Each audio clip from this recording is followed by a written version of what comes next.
Welcome to Mother Miriam Live on the Station of the Cross Catholic Radio Network with live video streaming brought to you by LifeSite News and the Station of the Cross. Call Mother with your questions at 1-877-511-5483 or email her at mother@thestationofthecross.com. You can view the live stream on Facebook at Mother Miriam Live. Now, here's Mother Miriam.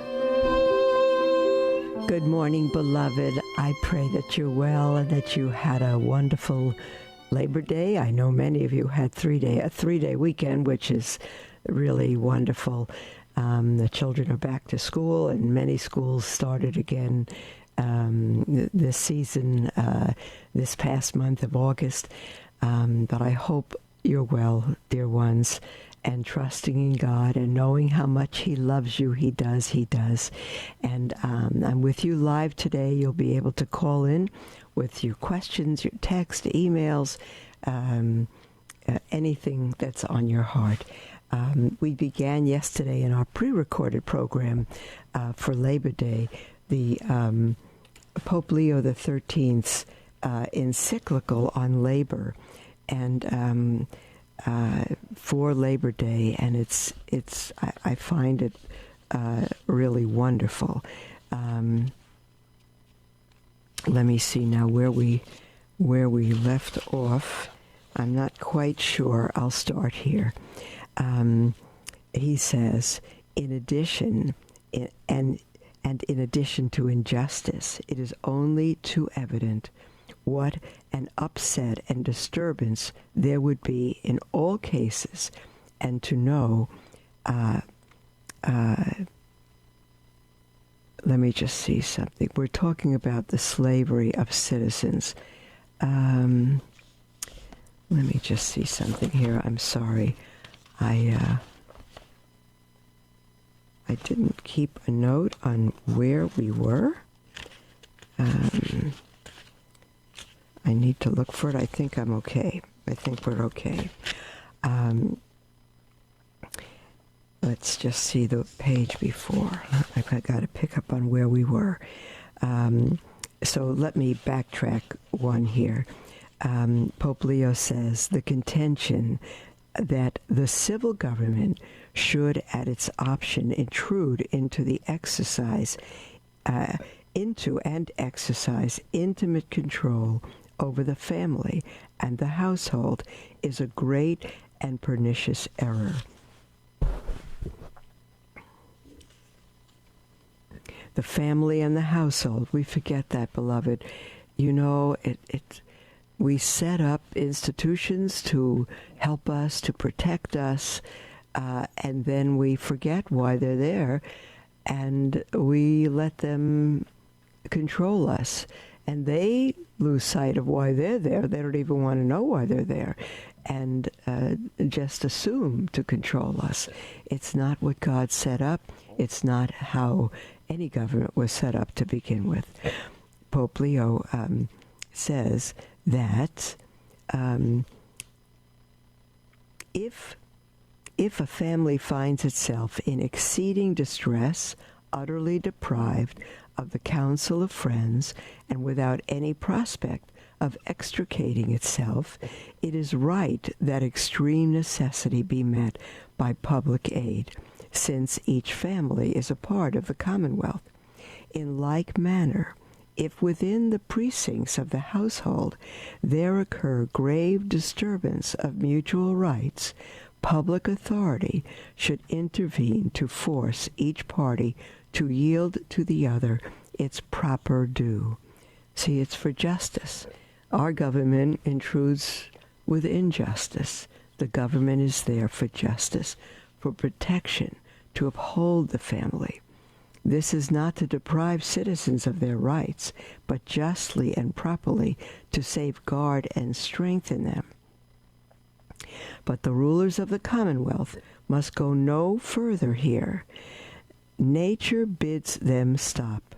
Paternal authority can be neither abolished nor absorbed by the state. You listen to this.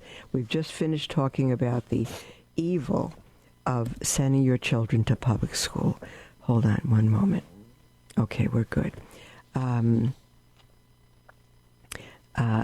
Parental authority cannot be abolished or absorbed by the state, for it has the same source as human life itself. The child belongs to the father and is, as it were, the continuation of the father's personality, and speaking strictly, the child takes its place in civil society, not of its own right, but in its quality as a member of the family in which it is born. And for the very reason that the child belongs to the father, it is, as St. Thomas Aquinas says, before it attains the use of free will under the power and the charge of its parents. The socialist, therefore, in setting aside the parent and stepping up a state supervision, act against natural justice and destroy the structure of the home. You see, beloved, we're looking at a political system here and looking at candidates for the future, the majority of whom are advocating socialism in one form or another. It is an evil system. It will be part of what destroys the family. There are very sincere candidates who think it's going to be good for the people, and they are deluded. These are not individuals who have the family first. They have the state and individuals, not the family. Pope Leo goes on to say, and in addition to injustice, it is only too evident what an upset and disturbance there would be in all classes, and to how intolerable and hateful a slavery citizens would be subjected. The door would be thrown open to envy, to mutual invective, and to discord. The sources of wealth themselves would run dry, for no one would have any interest in exerting his talents or his industry. And that ideal equality about which they entertain pleasant dreams would be in reality the leveling down of all to a like condition of misery and degradation. Beloved, this is the socialism that has ruined every society that is communistic. Look at Venezuela today. It's utterly destructive and evil. It destroys the family. It destroys the individual. It destroys civilization. Hence, Pope Leo XIII says, it is clear that the main tenet of socialism, community of goods, must be utterly rejected, since it only injures those whom it would seem meant to benefit, is directly contrary to the natural rights of mankind, and would introduce confusion and disorder into the commonweal.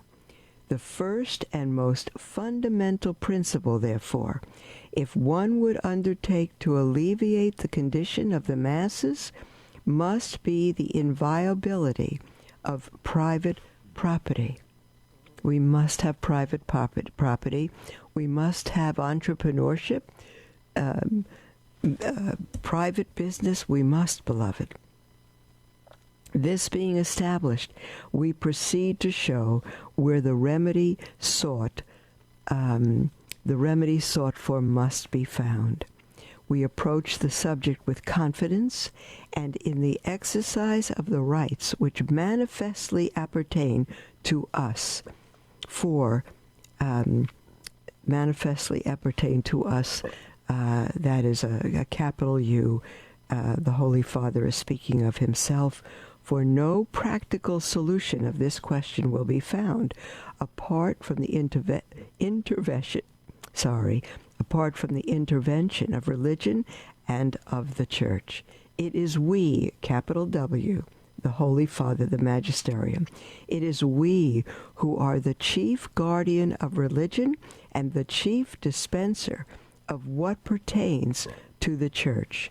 and by keeping silence, we would seem to neglect the duty incumbent on us. Doubtless, this must be serious question. This most serious question demands the attention and the efforts of others. Hold on now, I have to see something here. Okay, it demands the attention and the efforts of others besides ourselves, to wit, of the rulers of the states, of employers of labor, of the wealthy, age, of the working classes themselves, for whom we are pleading. We meaning the Holy Father. But we affirm, again, every time it says we, it's the Holy Father speaking. We affirm without hesitation that all the striving of men will be in vain.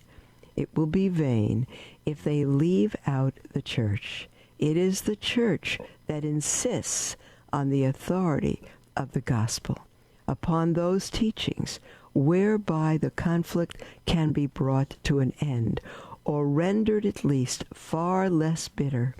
The Church uses her efforts not only to enlighten the mind, but to direct by her precepts the life and conduct of each and all. The Church improves and betters the condition of the working man by means of numerous organizations, does her best to enlist the services of all classes by discussing and endeavoring to further in the most practical way the interests of the working classes, and considers that for this purpose recourse should be had in due measure and degree for the intervention of the law and of state authority. Beloved, there's one authority, and that's God, and the authority that God sets up in the government over us. That God sets up. It must be first of all recognized that the conditions of things inherent in human affairs must be borne with, for it is impossible to reduce civil society to one dead level.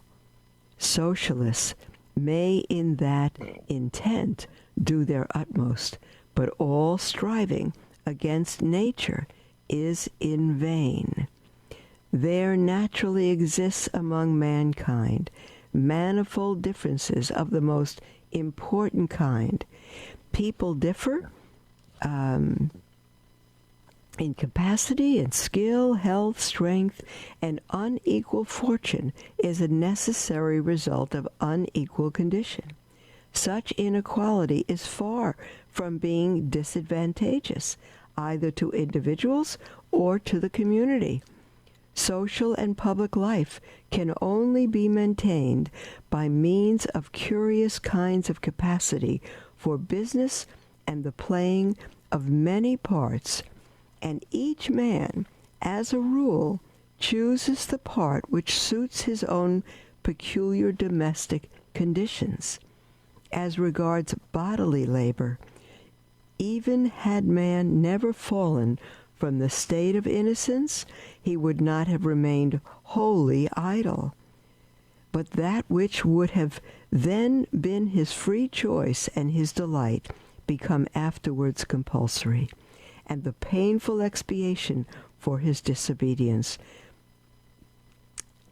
Quote, "Cursed be the earth, in thy work, in thy labor, thou shalt eat of it all the days of thy life."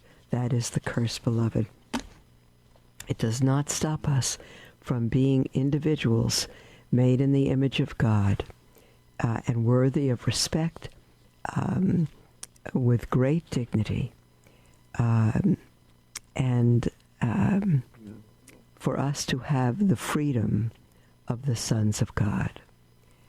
Pope Leo says, "In like manner, the other pains and hardships of life will have no end or cessation on earth, for the consequences of sin are bitter.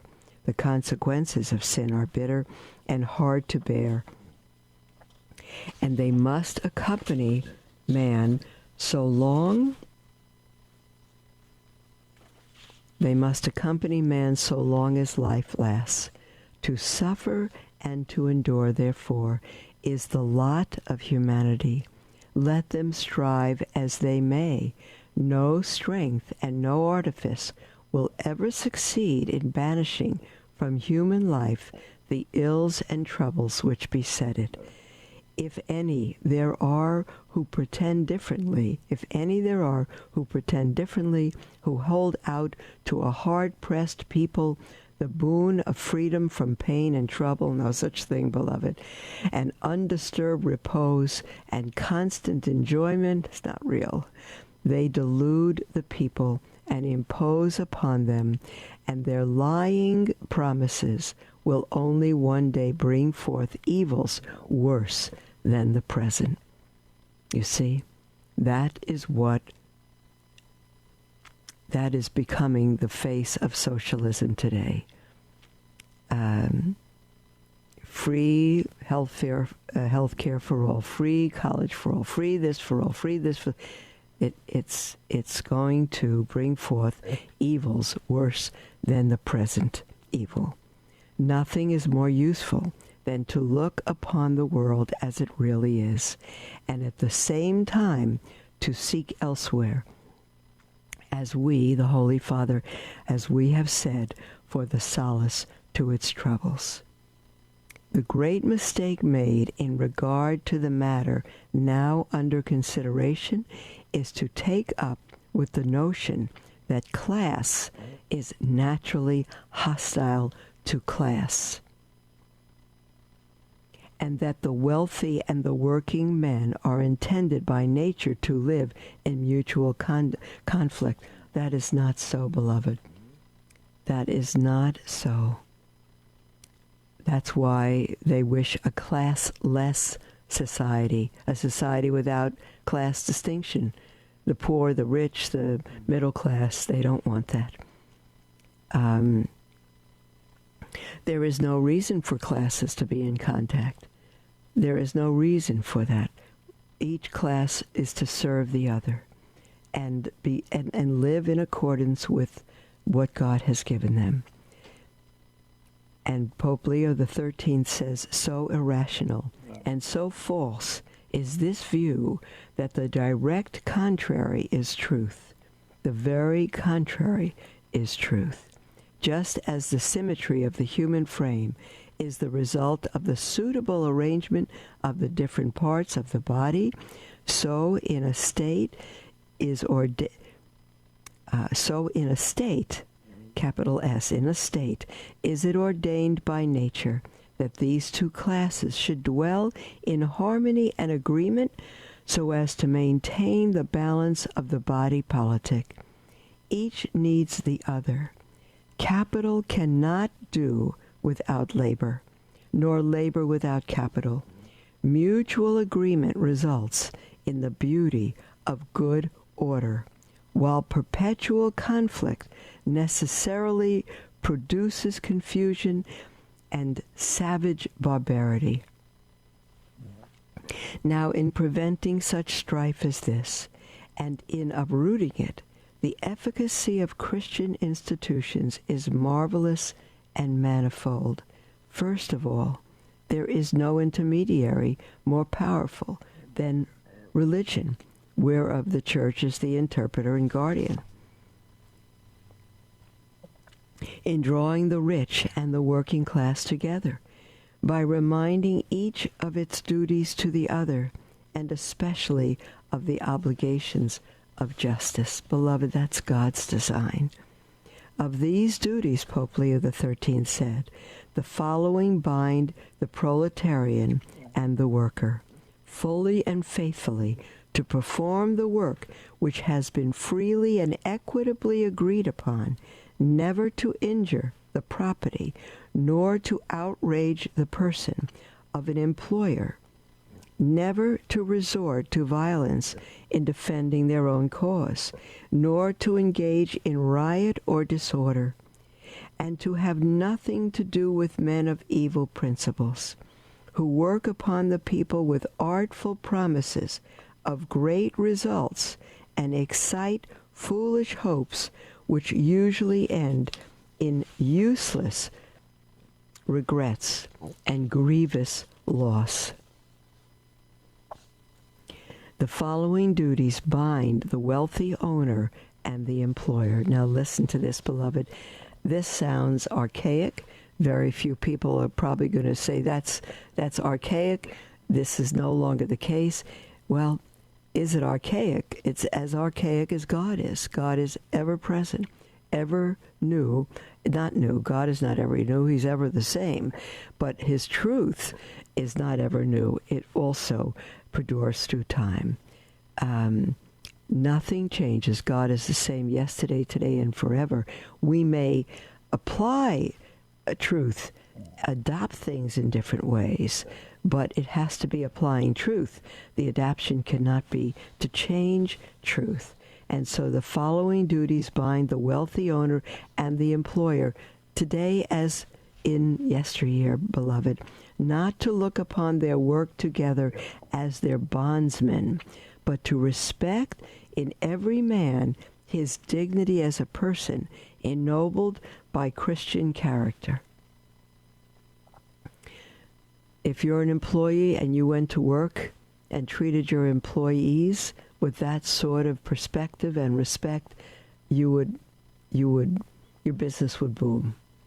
If you're an employee and you went to work and treated other employees and your employers with that sort of dignity and truth and respect, you would see a different world. You would see a different world. They are reminded that according to natural reason and Christian philosophy, working for gain is credible. This is the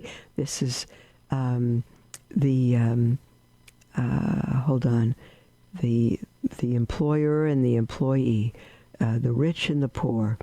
They are reminded that according to natural reason and Christian philosophy, working for gain is creditable, not shameful, to a man, since it enables him to earn an honorable livelihood. But to misuse men as though they were things in the pursuit of gain, or to value them solely for their physical powers, that is truly shameful and inhuman. Again, justice demands that in dealing with the working man, religion and the good of his soul must be kept in mind. Hence, the employer is bound to see that the worker has time for his religious duties. You hear that, employers? You hear that, bosses? You are bound to see that religious have time that the worker has time for his religious duties. And I've been talking about not entering a restaurant, not going shopping on Sunday, not going to an amusement park. Let the employer let his workers be off on the Lord's Day. They should do that whether we want to shop or eat out or not, but they don't, because money is their goal. And as long as we're shopping and populating restaurants, they're not going to close. Hence, the employer is bound to see that the worker has time for his religious duties, that he be not exposed to corrupting influences and dangerous occasions, and that he be not led away to neglect his home and family, or to squander his earnings. Can you imagine that in the workplace today? Can you imagine that? The world would be changed. Furthermore, the employer must never tax his work people beyond their strength, or employ them in work unsuited to their sex and age. His great and principal duty is to give everyone what is just. Doubtless, before deciding whether wages were fair, many things have to be considered, but wealthy owners and all masters of labor should be mindful of this, that to exercise pressure upon the indigent and the destitute for the sake of gain and to gather one's profit out of the need of another is condemned by all laws, human and divine. We'll stop there today, beloved, and we will go to our first break, and we will take your calls and emails, your texts, anything on your heart. Our lines are wide open, and you're welcome to call in or text toll-free at 1-877-511-5483, or email at mother@thestationofthecross.com. We'll be right back, beloved.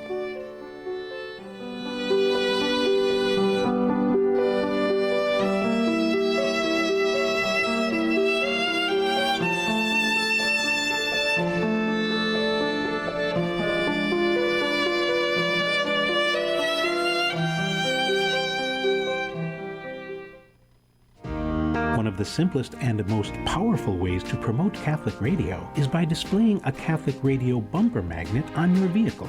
Whether you drive a truck, car, or minivan, you can make a positive and holy difference. Help create awareness of Catholic radio in your community so that other drivers will find the peace of Christ through listening. To request your free bumper magnets, please visit thestationofthecross.com and click the Promote tab at the top of our homepage. That's thestationofthecross.com, then click Promote. Thank you for your support of Catholic radio while you travel.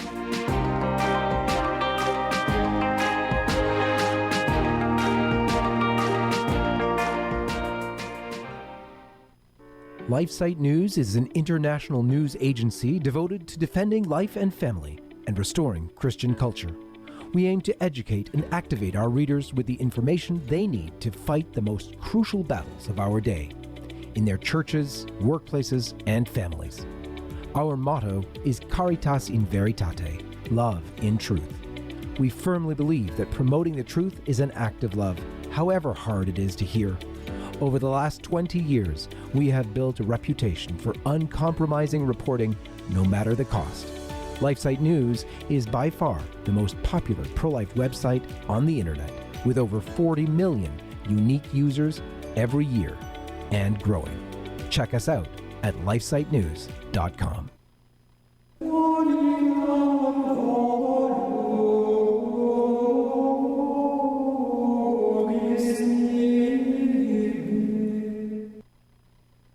Tune in weekdays from 6 to 7 a.m. Eastern for Sermons for Everyday Living, a program that brings you real sermons from real priests on topics important to you and your faith. Visit thestationofthecross.com for details.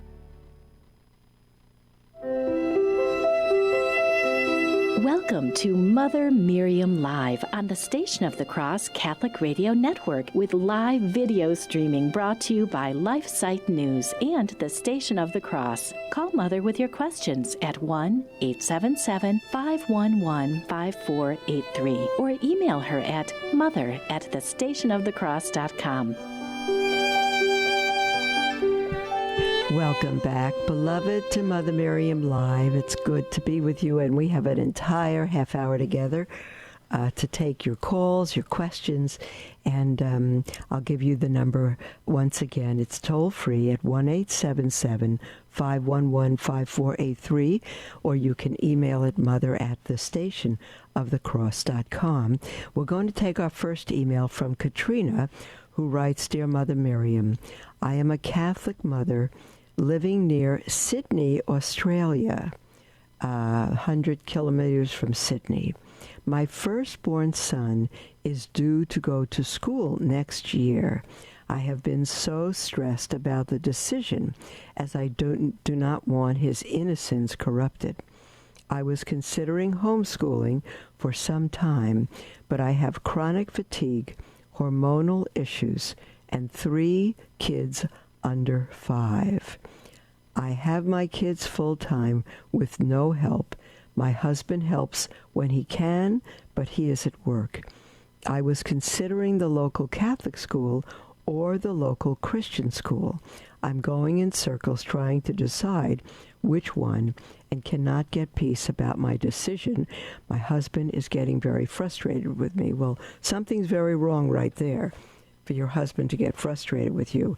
it's not your decision. It's a decision the two of you need to make together, and you need to respect each of your thoughts and doubts and work together on it. That's not a good sign at all. She says, I like the Christian school as it seems more ordered and Christ-centered than the Catholic school. But then I worry my son will get confused about the Christianity taught at school versus Catholicism at home. You're right, he will. Or I worry he will be attracted to their church, which is on site at the school and closely linked. Again, he will. The Catholic school seems full of families that do not have any faith, and the teachers don't strike me as very spiritual or committed in their faith. Also, the school liturgies are loud and a bit of a circus. That's heartbreaking. It's heartbreaking because it's almost to be expected in Catholic schools.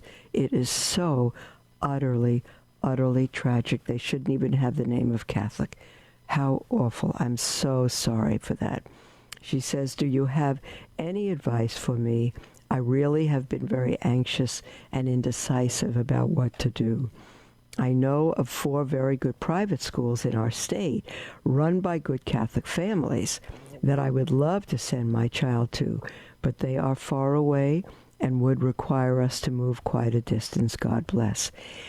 That's very difficult. And dear Katrina, the part that distresses me most about your situation is your husband's poor response and his being frustrated with you. There's no place for that. This is a serious business. I know this is going to be difficult. I will not recommend you send your child to the good Christian school that's not Catholic. I do not recommend that. God has given you every child to raise for the kingdom and not to raise in error. So no, you do not send them to the un-Catholic Christian school. Absolutely not. Nor would I send them to the Catholic school that is so awful with the Mass like a circus. I would not do that because that's not Catholicism. It's awful. Why should they believe? They won't even know their faith from that. I would not. And teachers who are not Catholic and don't know the faith and don't believe it, I would not. What's the alternative? Well, the alternative is home. I know that's going to stress you out. It already is. But what I would do, there are, I don't know what to call them. There are groups of homeschoolers. There are homeschoolers that get together and they have a homeschooling teacher. They get together in other homes where a teacher who is homeschooling her own children, but she takes in other children and she teaches them all together. So it's almost like a homeschooling classroom. And I would do everything you could to check out homeschooling resources where you live in Australia. Everything you can. Call directly, even if you make 30 calls. Call the homeschoolers. Call each one. Tell them your situation. Ask them if they've faced similar things or if they have some solutions. Ask them, because it may be that one very good homeschooling mother could say, there's another mother in your situation, and she sends her 2 children to me, and we have a little class of 3. We'd love to have your child join us. It would be great. You never know what's possible. But I would not send them to that Catholic school, which is not Catholic. It's Catholic in name. And I would definitely not send them to the non-Catholic Christian school, as good as it is. But I would get on the phone. You say it's next year, so you have time. Look at every homeschool association, every form of assistance for homeschoolers. Go to, if you're not going to a Latin parish now, find the closest Latin parish and go and speak to the priest and say, what do your parents do? Because most of them probably homeschool. And you can, you can begin to coordinate with homeschooling parents. That's the thought I have, but not to destroy your son. he needs to be, you say you have a good Catholic home that needs to be continued.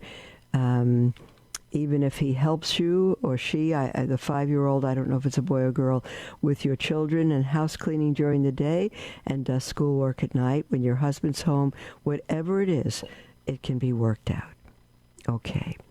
And of course, pray to Our Lady and our Lord. And St. Joseph Cupertino is the patron of students. That might help. We have an email from Helena. Good morning, Mother Miriam, she says. Good morning, Helena. She said, I first found you yesterday. I listened to your podcast regarding public schools. The crazy thing was, I was just thinking about the school system my daughters are and were in, and then your podcast showed up. A quick background about me, she says. I was raised Catholic and went to Catholic schools from kindergarten through senior year in high school. Okay, we are going to continue this, beloved, after our second break, which is very short. Sometimes people say, why don't you shorten the emails? Why do you read such long ones? And the reason is because every email has a couple of hundred people in a very similar, if not the same, situation. And you help one another by not being afraid to call in or text or email your questions. You help others in the same predicament.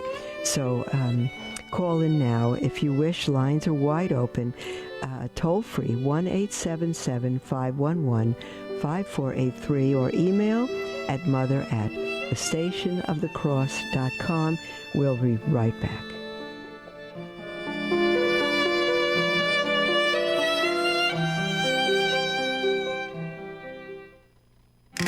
St. Augustine of Hippo said, the fruits of charity are joy, peace, and mercy. Charity demands beneficence and fraternal correction. It is benevolence. It fosters reciprocity and remains disinterested and generous. It is friendship and communion. Love is itself the fulfillment of all our works. On the Station of the Cross, you'll hear inspiration from the saints and learn more about our beautiful faith. If you'd like to support our programming, consider transferring stock to Catholic Radio so that we can continue sharing Christ's message of love with you and countless other listeners through our programming. Please help us in this good work of the Lord. To find out more about how you can give the gift of stock, call 1-877-888-6279. That's 1-877-888-6279. You can also visit us online at thestationofthecross.com.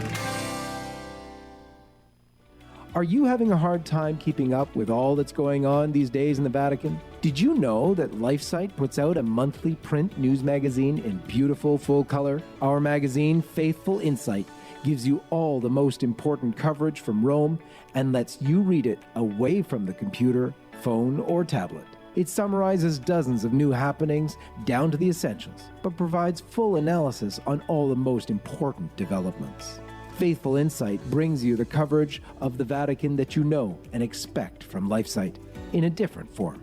It has received high praise from cardinals, bishops, priests, and faithful who want to stay abreast of the most crucial battle in our time, the battle for the soul of the Church. Subscribe today at faithfulinsight.com, and may God bless you.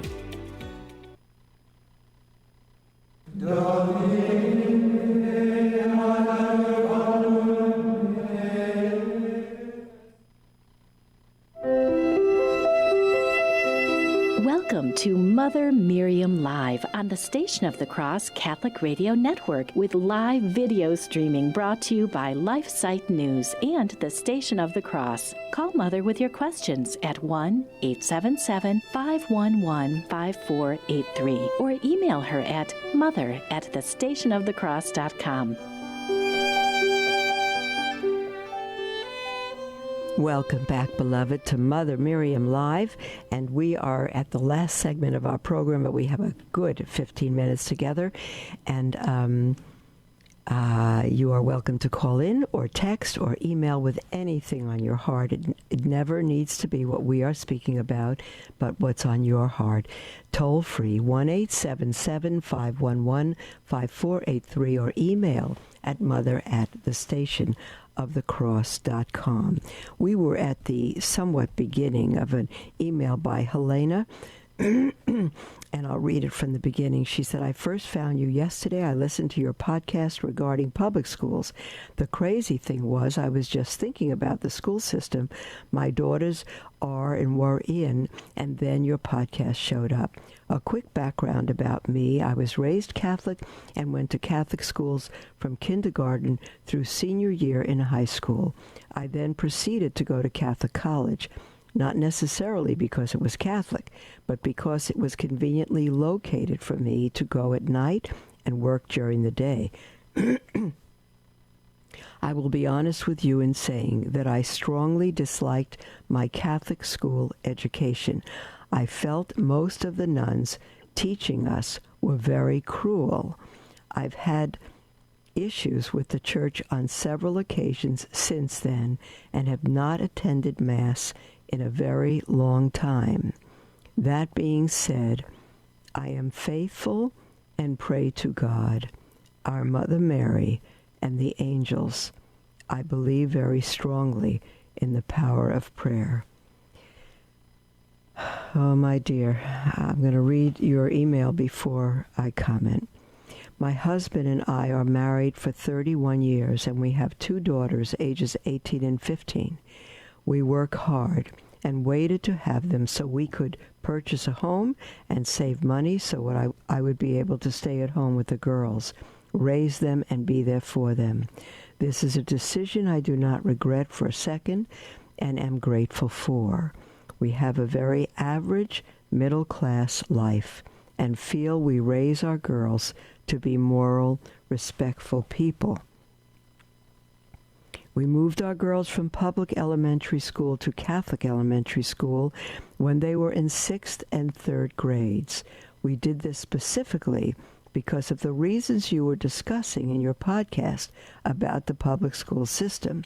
I considered homeschooling, but worried they would not have the social exposure needed to grow. I even felt a bit snobby because I felt I was being judgmental for parents who were not married or who had children with different fathers, etc. However, seeing what was going on in the classrooms, I just knew I didn't want our girls to grow up in that atmosphere, being exposed to things my husband and I did not agree with. Hence, we moved them to the Catholic school, which was significantly better. Then our older daughter went to the public high school. She graduated last June. She basically just went to school and looked forward to graduating.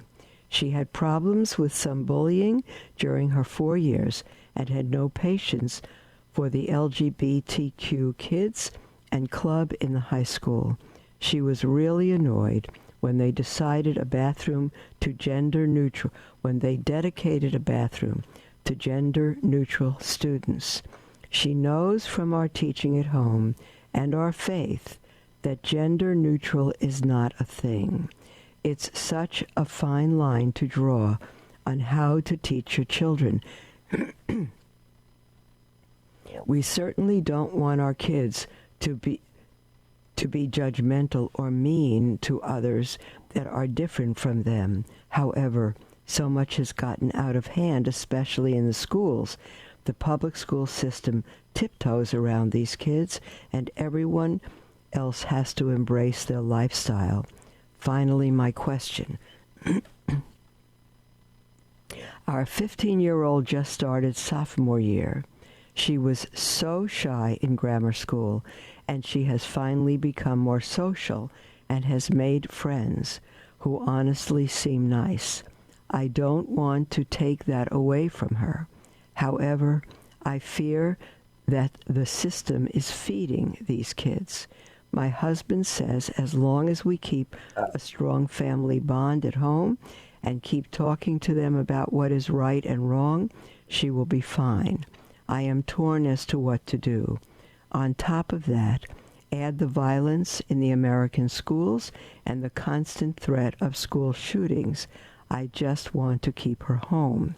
I know I cannot protect them from everything, but sending kids to school is nerve-wracking in these trying times.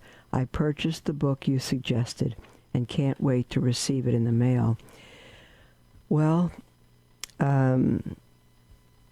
you said finally my question, but you didn't really ask a question.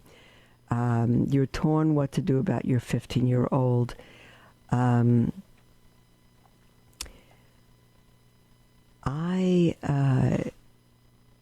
don't know why. She's 15, which means in her sophomore year, I'm guessing she's in high school, no? And I would put her back in a Catholic high school. Easy. Easy. I would put her back in a Catholic high school. Let's see. You said at one point you did send your children to Catholic school, and then to public school and high school. I would put her back into a Catholic school. It's good that you have a very strong family at home. There's no question about that. We were raised in a very strong, moral Jewish home, ourselves, Jewish home, but still, we went to public school our whole time. We also went to Hebrew school, but we went to public school. And the schools were decent. Did all the children keep our values and morals and behave as our parents would have had us? No, but it was a different world then. If we were going to school, public school then, and it was plagued with evil as it is today, I don't know where my parents would have sent us, but not there. I don't know what she would have done. I don't know what my parents would have done. I cannot tell you that. But not sent us into the den of iniquity. So at all costs, your husband is right that you need to keep a strong family, and that will be the basis of your children's moral character and security as people and as a family. But I would not send them to public school. I would do anything I could to get her out of there. But I want to mention something to you, dear one. Helena, I'm sorry that you had such a rough time as a young girl in Catholic school and that the nuns who taught you were so cruel. I believe you 100%. However, you say that you've had issues with the church on several occasions. I don't know what the issues are. I don't know if they're doctrinal issues or not. If they are infallible teachings of the church, then you have a problem. Because you set yourself up against God's truth. If there's anything else, I don't know what it is, and I don't blame you for having issues, but you say you have not attended Mass in a very long time, and that being said, I am faithful and pray to God, our Mother Mary, and the angels. I believe very strongly in the power of prayer. You are not a Catholic. You are not a Catholic. If you leave the church, if you do not attend, Catholics, Helena, are required to go to Mass every Sunday. It is a mortal sin not to go to Mass. It's hard for me to think you don't know that. For a sin to be mortal, it has to be grave, which not going to Mass is. And you need to know it's a grave sin, and you need to be missing Mass of your own free will. It sounds like you're missing it of your own free will. I can't imagine being Catholic and not knowing it's a grave sin, the Church's unfailing teaching. And if you didn't know it, dearest one, you know it now. And so if you continue to not go to Mass, you are in mortal sin, which means you're not Catholic. And you will not be in heaven when you die because you are living in mortal sin. Now, if you go to the bishop and you say, I'm not going to Mass, I absolutely renounce my Catholic faith. I do not believe Jesus founded the church. I do not believe that the Eucharist is his body, blood, soul, and divinity. I no longer believe these things. I renounce my faith. Then you are saying absolutely you're not Catholic. And I'm not suggesting you do that, But you will be in a better state, if that's the case, than not doing that, than claiming to be Catholic and not going to Mass and not raising your children Catholic. You are not being faithful. If you were Protestant, you could say you're being faithful because you believe in the power of prayer. You know, there are Protestants who also prayed to Mary and the angels. Martin Luther, John Calvin, Zwingli, they loved the Blessed Mother. They always prayed to her, and they were Protestant. There are Protestants today who love Mary, and they pray to her, but they're not Catholic, and they pray to the angels. They believe that.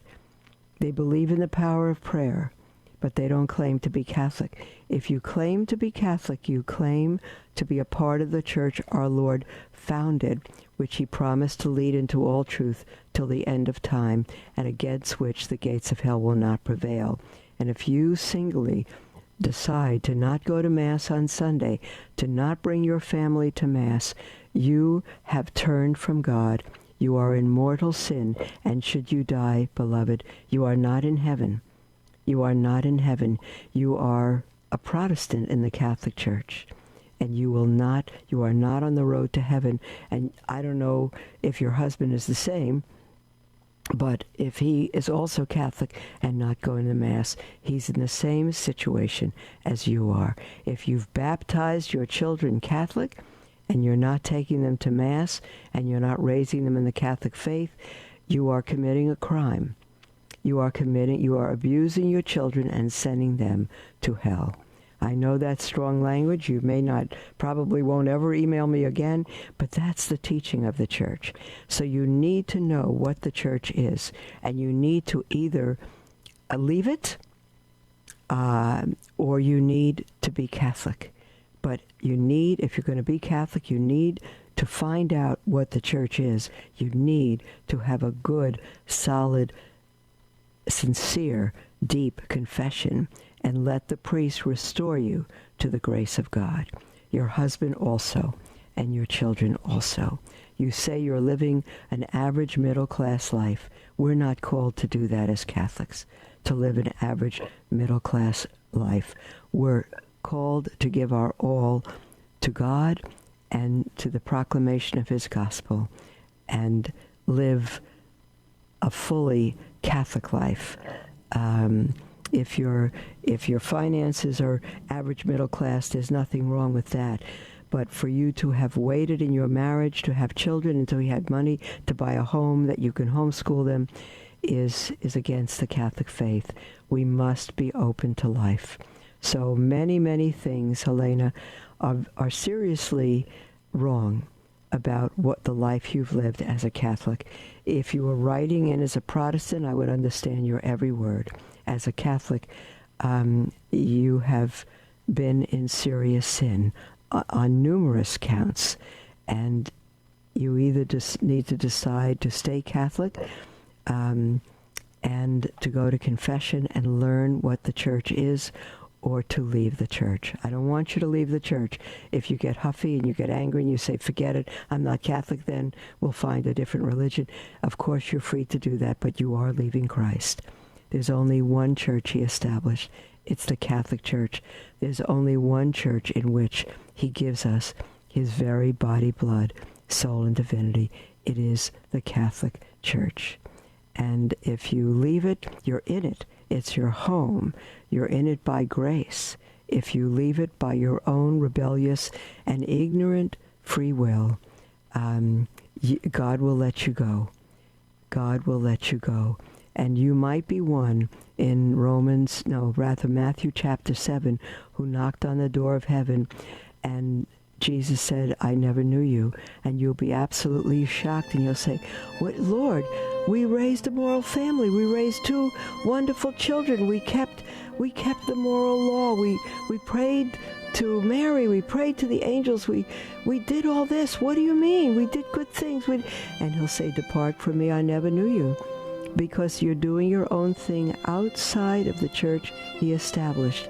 You will not submit to his authority. And so you have put yourself outside, and therefore he will not know you. It's very, very serious, beloved. I pray that your response won't be anger, but maybe a little fright, that you could go to a very good and holy priest and let him guide you in the right way. God bless you all, beloved, and we'll speak with you in the morning.